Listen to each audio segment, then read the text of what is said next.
고대의 이야기에는 부모가 자녀를 안전하게 지키려고 애쓰다가 실패하거나 또는 실수로 자녀를 해치는 내용으로 가득 차 있습니다.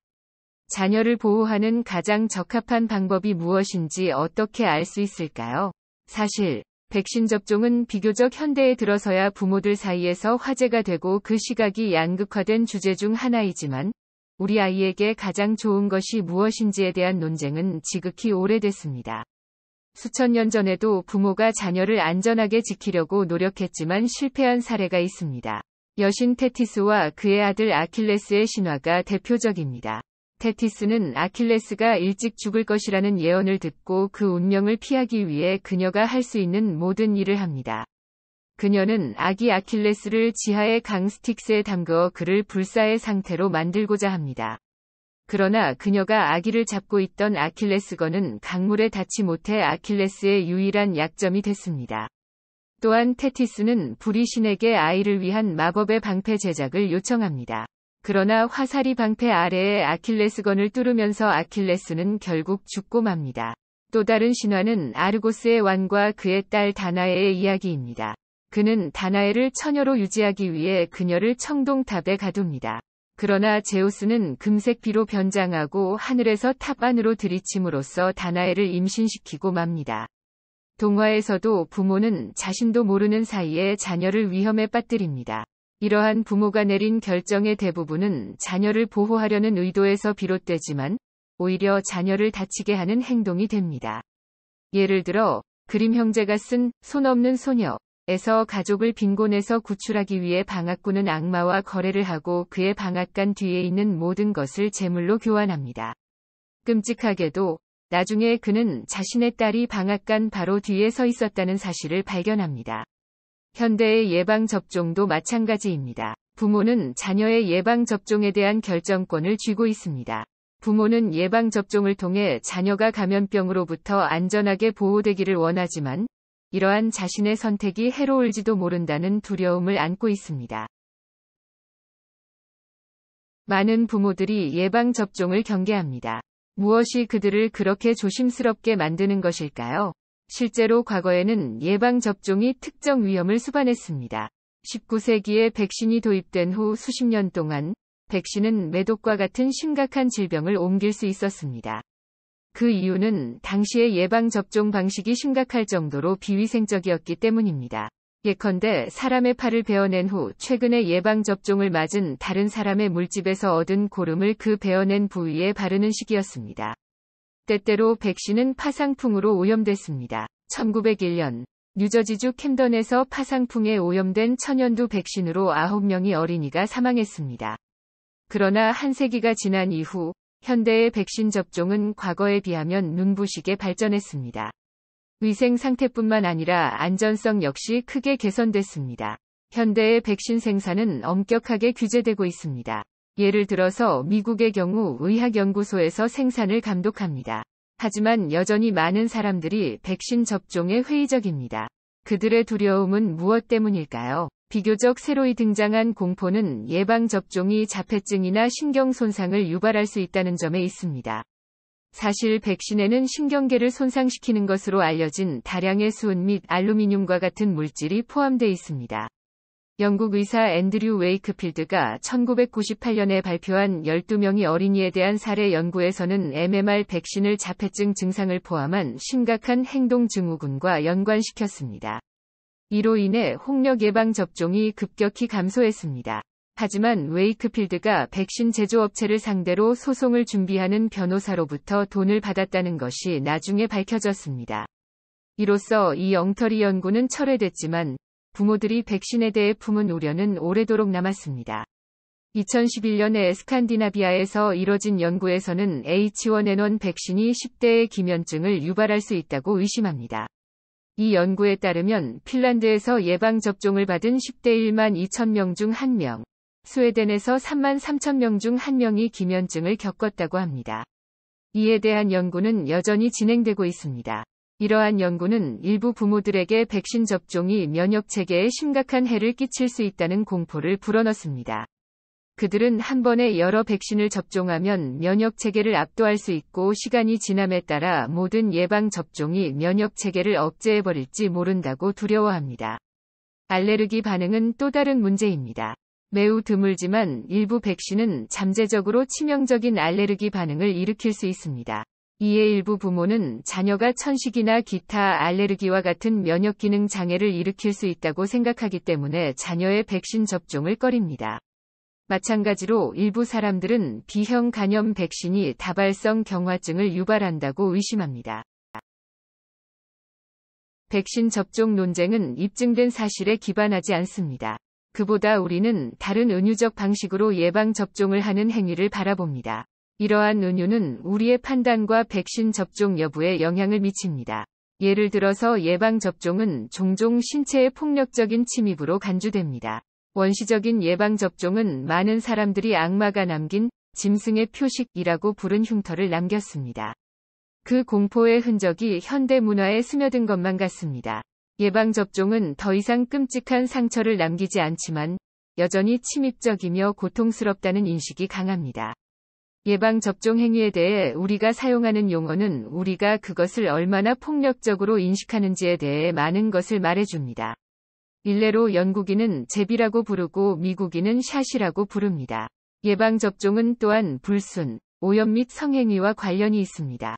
백신을 접종할 때 다른 사람이나 동물의 이물질이 몸에 주입되어 오염시키는 것으로 인식될 수 있습니다. 1882년에 대주교는 예방접종을 죄의 주사에 비유했는데, 이는 동시대 사람들이 얼마나 두려움을 느꼈는지 알 수 있는 표현입니다. 요즘 사람들은 순진한 아이들이 B형 간염이나 인유두종 바이러스와 같은 성병 예방 접종을 받는 것에 안타까움을 표합니다. 이는 2006년 많은 국가에서 어린 소녀들을 위한 HPV 예방 접종을 도입했을 때 분명했습니다. HPV 백신은 여성이 성생활을 함에 있어서 자궁암으로부터 보호하는 것을 목표로 합니다. 하지만 부모들은 백신이 난잡함을 조장할 수 있기 때문에 HPV 예방 접종이 어린 소녀들에게 부적절하다고 불평합니다. 누구도 자신이 타자화하고 동일시하고 싶어하지 않는 이들과 같은 집단에 소속되고자 하지 않습니다. 같은 이유로 많은 사람들이 특정 치료를 거부합니다.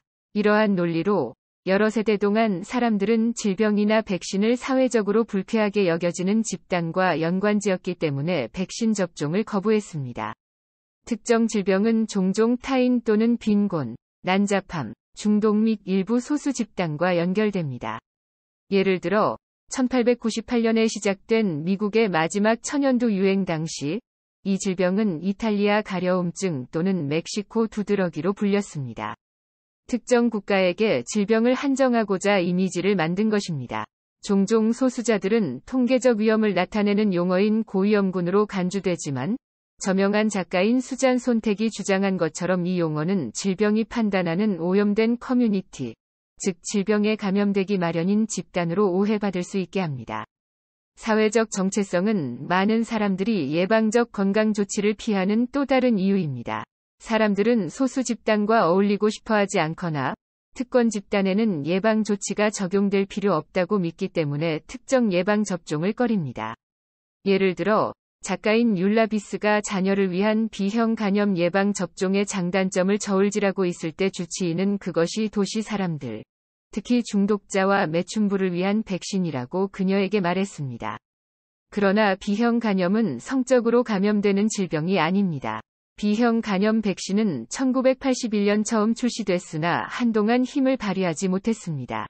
왜냐하면 백신이 수감자, 동성애자, 정맥주사 약물 사용자와 같은 고위험군으로 간주된 사람들에만 권고되었기 때문에 감염률이 낮아지지 않았기 때문입니다. B형 간염의 감염률은 백신의 대량 접종이 도입된 훨씬 나중에 감소하기 시작했습니다. 고도로 산업화된 국가에서는 천연물질이 인공물질에 비해 더 건강하고 자연스러운 것으로 간주됩니다. 오늘날 우리는 일종의 산업화 이전 시대에 대한 향수를 품고 있는 것 같습니다. 우리는 주변 환경 도처에 존재하는 수많은 잠재적으로 유해한 화학물질을 경계하며 천연 제품이 순수하고 건강에 좋다고 믿습니다. 천연이라고 선전하는 화장품들과 유기농이기 때문에 우리가 선택하는 식품들을 생각해보면 알 수 있습니다. 영유아의 몸은 자연스러운 것으로 간주됩니다. 예방접종은 완벽하게 균형 잡힌 생태계를 교란시키는 화학물질과 같기 때문에 유아 신체의 타고난 온전함이나 순수성을 저하시키는 것으로 인식될 수 있습니다. 또한 백신은 제약회사에서 생산되어 의도적으로 접종자에게 투여됩니다. 따라서 어떤 면에서 백신 접종은 자연적으로 발생하는 감염과 달리 부자연스러운 것으로 볼 수 있습니다. 자녀가 면역을 발달시킬 수 있는 자연적인 방법을 원했던 일부 부모는 인터넷을 통해 수두에 감염된 환자가 하른 막대 사탕을 구입하기까지 했습니다. 하지만 여러 면에서 예방접종은 자연스러운 것입니다. 그 외에는 몸에서 사전에 면역을 만들어낼 수 있는 방법이 없기 때문입니다. 백신의 효과는 접종자의 면역 체계에 달려 있습니다. 면역은 백신에 대한 자연적인 반응으로 신체에서 생성된 자체 항체의 결과입니다. 백신은 기원이 생물학적이므로 생물학적으로 분류되는 약물 그룹에 속합니다. 즉, 백신은 인공적으로 조성된 화합물이 아니면 인간이나 동물 유기체 유래 물질입니다. 그러므로 천연물질이 아니라는 생각은 틀린 것입니다. 제국주의적인 식민 지배의 아픔을 겪은 많은 지역에서는 여전히 사람들이 대규모 예방접종을 불신합니다. 식민 지배를 겪은 사람들은 서양인에 의한 착취, 기만 및 학대의 역사를 가지고 있기 때문입니다. 따라서 그러한 국가의 시민들은 서양인이 개발한 그 무엇을 자신의 몸에 주입하도록 압력을 가할 때 주저하기 마련입니다. 예컨대 나이지리아에서는 2003년에 소아마비 퇴치 캠페인이 중단됐습니다. 지도자들은 이 캠페인이 이슬람 어린이들을 불임화하거나 HIV에 감염시키려는 서구의 음모라고 의심했습니다. 인류학자 마리암 야하에 따르면 나이지리아의 이슬람교도들은 이라크와 아프가니스탄의 침공을 강제 예방접종과 연관시켰습니다. 일부 사람들이 예방접종을 신체에 대한 침공으로 여기고 위협을 느낀 것입니다. 그들은 스스로를 방어해야 한다고 생각할 정도로 상황이 악화됐습니다. 그 결과 2013년 나이지리아에서 9명이 소아마비 백신 접종자가 반대파 사람들의 총에 맞았습니다. 이는 어느 정도 근거가 있는 믿음입니다. 실제로 예방접종 캠페인은 사악한 이유로 서방 정부에서 사용돼 왔습니다. 예를 들어 2010년에서 2011년 사이에 파키스탄에서 CIA는 빈 라덴으로 이어질 수 있는 유전 물질을 수집하기 위해 가짜 백신 캠페인을 사용했습니다. 예방접종의 거부는 남성 중심의 의학과도 관련이 있습니다. 이것은 성차별적인 의학의 역사에 뿌리를 두고 있을지도 모릅니다. 역사를 거슬러 올라가 보면 수세기 동안 의료는 여성이 지배했습니다. 그들은 식물을 활용한 효과적인 치료법을 알고 있었고 그 지식을 다음 세대에 전달했습니다. 213종 약용식물의 특성을 기록한 중세의 위대한 치료사 힐데가르트 폰 빙엔을 생각해 보십시오. 그러나 15세기 초 이 여성들은 학계의 남자 의사들에게 비방을 받고 마녀라는 오명을 뒤집어 쓴 채 화형을 당했습니다. 이후 의학계의 통제권은 남성들이 갈취해갔고 18세기까지 이들 의사들은 종종 수은 중독으로 환자에게 해를 입히거나 기절할 때까지 피를 흘리게 하는 부조리한 치료법을 전수했습니다. 남성이 의료권을 장악한 이래로 질병으로 인한 피해나 백신 부작용 사례가 남성의 신체를 중심으로 연구됐기 때문에 백신을 맞은 후 여성의 신체에서 일어나는 변화는 여전히 알려진 바가 지극히 적습니다. 따라서 남성보다 여성들이 예방접종을 경계하고 대체의학을 선택하는 것은 놀라운 일이 아닙니다. 백신 접종 여부에 대한 우리의 의견은 백신 접종에 대해 말하는 방식에 영향을 받습니다. 일반 대중과 특히 언론인들은 백신 접종을 설명할 때 전쟁 은유를 사용하는 경향이 있습니다. 일반적으로 면역 체계에 관한 널리 퍼진 책은 감염된 신체를 전쟁 현장으로 보여줍니다. 예를 들어 인쇄 매체는 종종 면역세포를 보병 및 기갑부대로 언급하거나 신체의 면역 반응을 폭탄 폭발에 비유합니다. 우리 대부분은 또한 전염병에 대해 우리가 싸우는 것으로 이야기하는 경향이 있습니다. 인류학자 에밀리 마틴은 대다수의 평범한 사람들이 면역학적 과정에 대해 말할 때 전쟁 은유를 사용한다는 것을 발견했습니다. 많은 전문가들조차 백신이나 바이러스에 대한 면역 반응을 일종의 전쟁으로 해석합니다. 마티는 일반 대중과 마찬가지로 대부분의 과학자들이 면역 체계를 언급할 때 군사적 은유를 사용하는 경향이 있다는 사실에 당혹해합니다. 일부 과학자들은 이러한 군사적 용어를 사용하여 말할 때 사용된 은유가 존재한다는 생각조차 하지 못할 정도로 백신의 전쟁 은유는 이미 팽배합니다. 그렇다면 예방접종에 전쟁 은유를 사용하는 게 어떻길래 문제가 된다는 것일까요? 간단합니다. 이는 예방접종 자체에 대해 호전적이고 부정적인 이미지를 불어넣을 수 있습니다. 이는 대학교육이라는 고등교육의 특권을 누리고도 자녀의 예방접종을 꺼리는 부모들이 양산될 수 있음을 말해줍니다. 아직 어리고 사랑스러운 아이에게 전쟁과 같은 백신의 투약이라니요.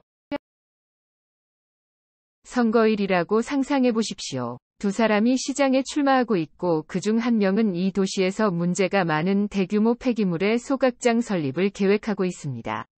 이 상황에서 당신은 나가서 투표를 할 것인가요? 아니면 당신 없이도 당신 뜻대로 투표해줄 충분한 유권자가 있기를 바라며 그저 집에 머물 것인가요?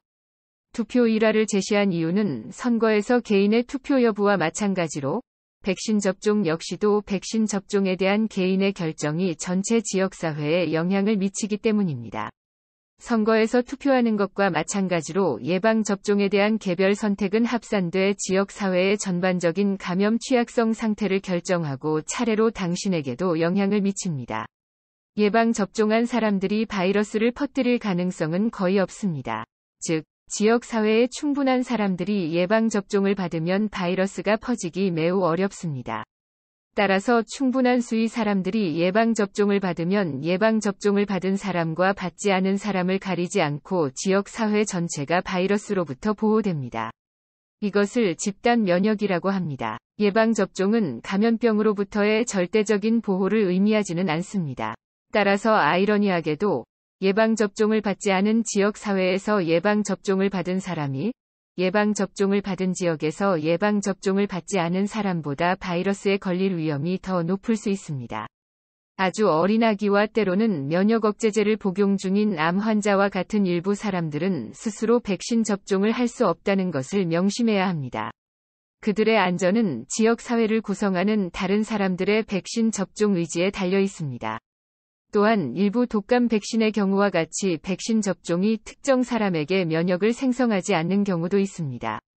예방접종을 할 수 없는 사람들은 선택권이 있는 사람들이 예방접종을 받고 자녀도 예방접종을 받는 경우에만 보호됩니다. 많은 사람들이 백신 접종에 회의적입니다. 그러나 예방접종은 감염병이 우리에게 초래할 수 있는 결과에 비해 그 위험성이 현저히 낮습니다. 예컨대 홍역과 같은 심각한 감염은 예방접종보다 훨씬 위험합니다. 홍역은 약 1,000건 중 1건꼴로 뇌염을 유발합니다.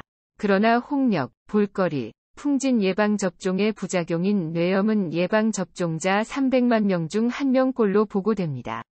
이 동일한 백신은 또한 남성 성기능 장애를 초래할 수 있는 고환염증으로 이어질 수 있는 볼거리 예방에 도움이 됩니다.